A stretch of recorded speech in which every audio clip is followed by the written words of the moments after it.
Au sommaire de cette édition, des responsables de l'Office national de l'eau et de l'assainissement ont animé une conférence de presse faisant ressortir les difficultés rencontrées dans la desserte d'eau à Ouagadougou. En Autriche, plusieurs personnes ont battu le pavé contre l'avancée du racisme. Mesdames et messieurs, le développement des titres à l'instant. Au sommaire de cette édition, des responsables de l'Office national de l'eau et de l'assainissement ont animé une conférence de presse ce vendredi en vue d'informer les clients sur les difficultés qu'ils rencontrent dans la desserte d'eau dans la capitale de Ouagadougou. Les précisions avec Delphine Banissi et Dieudonné Koumsaka. Vous savez, il y a l'OMS qui a édicté des paramètres qui définissent la qualité de l'eau. Et nous avons un dispositif interne pour suivre la qualité de l'eau. Et on a un dispositif supra, qui est le ministère, c'est-à-dire par le biais du Laboratoire national de santé publique, qui nous supervise. Et c'est des prélèvements quotidiens et des analyses quotidiennes qui sont faites pour attester de la conformité de l'eau que vous consommez. Depuis avril 2017, la station numéro 2 du barrage de Ziga est fonctionnelle. Cependant, comme le croirait le citoyen lambda, la mise en application de cette station aboutirait à la fin des pénuries d'eau dans la ville de Ouagadougou. Malheureusement, ce n'est pas le cas car des difficultés restent à déplorer à quelques niveaux vu que les travaux d'installation et de ramification ne prendront fin qu'en août 2019. Ziga, comme on l'a déjà dit, c'est un tout. C'est-à-dire, on a la production, on a le transport de l'eau produite de la station de traitement à la ville de Ouaga, on a le stockage de cette eau et on a enfin la distribution de l'eau qui arrive à Ouaga. La fin de Ziga, c'est quoi? La fin de Ziga, c'est que la station est achevée, elle fonctionne. Les conduites de transfert de l'eau depuis le barrage jusqu'à Ouaga sont achevées, elles fonctionnent. Les réservoirs de stockage, les travaux sont achevés. Et enfin, les conduites de distribution, Brochement et Bonnefontaine, les travaux sont achevés. C'est ça la fin de Ziga. Alors, est-ce qu'aujourd'hui, on est à la fin de Ziga? La réponse, c'est non. On n'est pas à la fin de Ziga. Parce que les conduites de distribution qui étaient prévues à être réalisées dans le cadre du projet Ziga ne sont pas encore réalisées. Et comme on l'a dit tout à l'heure, nous devons poser 700 km de conduite de distribution à l'intérieur de la ville de Ouaga. Nous devons réaliser 52 200 branchements et nous devons réaliser également 160 bords fontaines. Ces travaux ne sont pas achevés. Donc on ne peut pas dire aujourd'hui qu'on est à la fin de Ziga. Selon les professionnels du domaine, les zones ou quartiers positionnés en hauteur à proximité des châteaux d'eau sont difficilement satisfaisables car, ajoute-t-il, nos châteaux d'eau sont toujours en hauteur. Font partie de ces zones la cité Azimo, les quartiers Zaktouli, Yarma, Pabré, Rimketa, Pissi et plusieurs autres quartiers, surtout périphériques. C'est-à-dire à l'horizon 2020, ça c'est pour être un peu plus large, Ziga 2 sera mis en œuvre intégralement. Et comme on l'a dit, il y aura certainement des difficultés ponctuelles dues à des casses, à des pannes, mais on ne peut pas assurer que personne n'aura l'eau 365 24 sur 24. Aucune société d'eau dans le monde ne peut vous garantir cette qualité de service. Voilà, il y a des aléas dus à des pannes naturelles, comme on dit, et des pannes provoquées, et ainsi de suite. Ceux qui vivent dans des zones sensibles, c'est de bien identifier les heures dans les zones où dans la journée c'est coupé. Dans la nuit, généralement, à partir de 22 heures, ils ont l'eau jusqu'à 6 heures. Donc de stocker suffisamment de quoi tenir toute la journée et de protéger cette eau de toute contamination, comme on dit.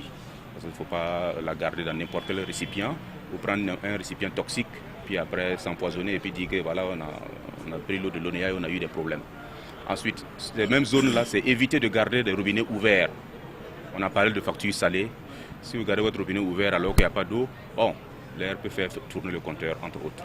Cependant, une lueur d'espoir pointe à l'horizon avec la réalisation de 50 forages de pompes à motricité humaine et 43 autres pompes d'injection d'eau, tout ceci dans le cadre de la réalisation du projet Ziga 2.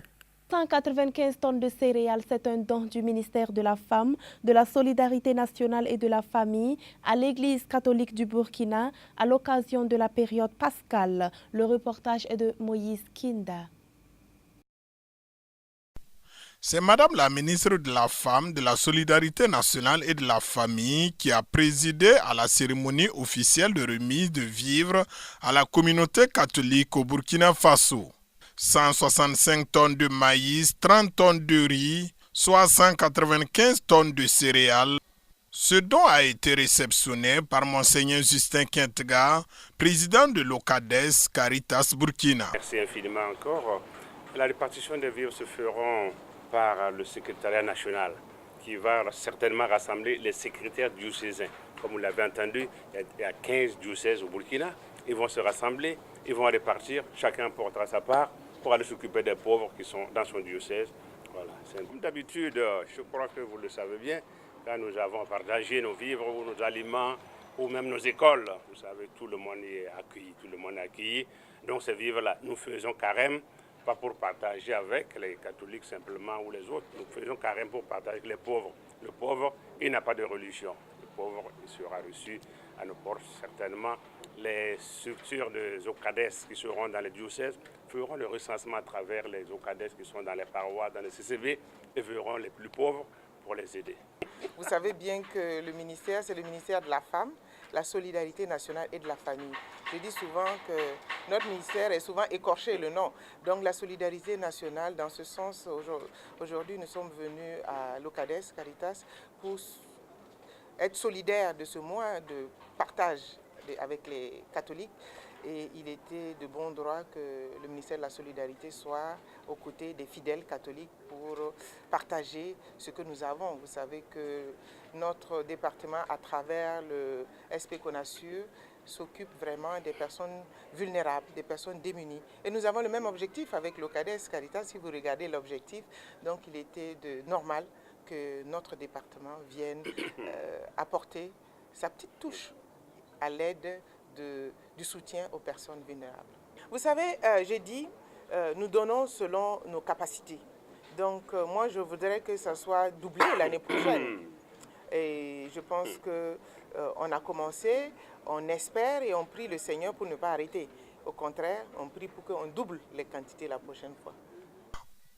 Cette action va se poursuivre avec les autres communautés religieuses et coutumières du pays.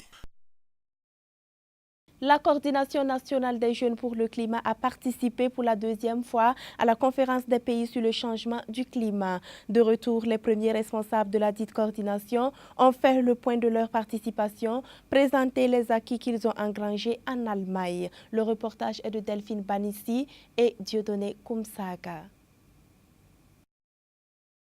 La COP23 de cette année, la CONAGEC a bien belle pris part avec une délégation de 3 personnes. Au-delà des débats, la Coordination nationale des jeunes pour le climat dit avoir engrangé plusieurs acquis que le chef de la délégation égrène. Deuxième participation, il était question déjà pour nous de renforcer d'une part notre implication en termes de réseautage dans les différents réseaux qui existent, aussi bien au niveau national qu'au niveau sous-régional qu'au niveau international, des jeunes sur ces questions liées à l'environnement, au changement climatique. C'est aussi ce qui était vraiment un acquis pour nous. Donc, depuis 2016, nous sommes membres déjà de Yungo, qui est la structure suprême qui réunit les jeunes au niveau international, reconnue auprès de la Convention cadre des Nations Unies sur le changement climatique. La participation a favorisé l'intégration de la structure même qui dirige Yungo. Ça, c'est un des grands acquis pour nous, pour notre participation. Mais aussi, cette participation nous a permis aussi de ficeler un certain nombre de partenariats concrets, un certain nombre de partenariats que nous sommes en train de développer, aussi bien auprès des partenaires au niveau national que des partenaires au niveau supranational. Des partenariats ficelés sur le plan national comme international, c'est au cours d'un atelier que cette association, dont l'objectif est de mobiliser durablement les jeunes sur les enjeux du changement climatique, a procédé à la présentation de leur bilan qui se veut très satisfaisant. Un nouvel album sur le marché discographique burkinabé. L'œuvre est de Tapsoba Evelyne avec pour nom d'artiste Marissa. L'album a été présenté à la presse hier à Ouagadougou. Le reportage est de Moïse Kinda. À l'état civil, elle se nomme Evelyne Tapsoba. originaire de Zorgo dans la commune de Mégué. Elle est infirmière d'État en fonction. Ce 22 mars 2018, Evelyne, qui a pour nom d'artiste Marisa, vient de mettre sur le marché discographique un album de 10 titres intitulé Mon Merci. L'album a été présenté à la presse ce jeudi 22 mars 2018 à Ouagadougou. Parents, amis et d'autres artistes ont fait le déplacement pour encourager Evelyne Tapsoba, dit Marisa, à l'occasion de cette dédicace. Vraiment, je suis émue ce soir pour cette occasion que Dieu me donne de publier cette œuvre que j'ai abattue il y a longtemps.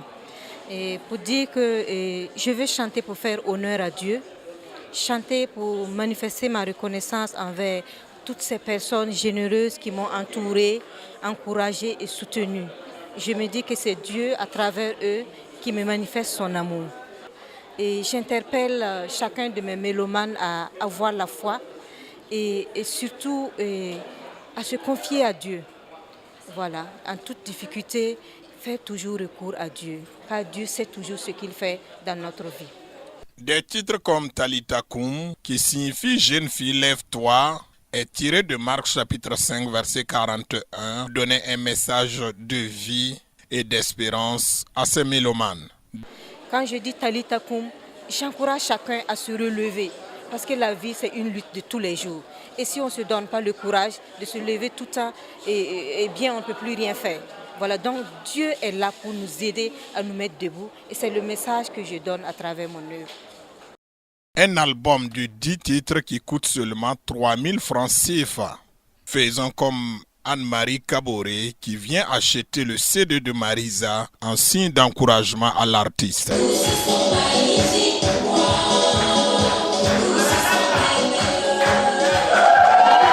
En Autriche, plusieurs personnes ont répondu oui à la manifestation contre la montée du racisme. Reportage.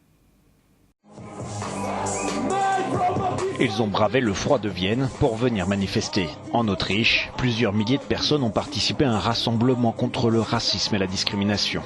Parmi eux, beaucoup dénoncent les prises de position du gouvernement actuel mené par le conservateur Sebastian Kurz et appuyé par l'extrême droite du FPE.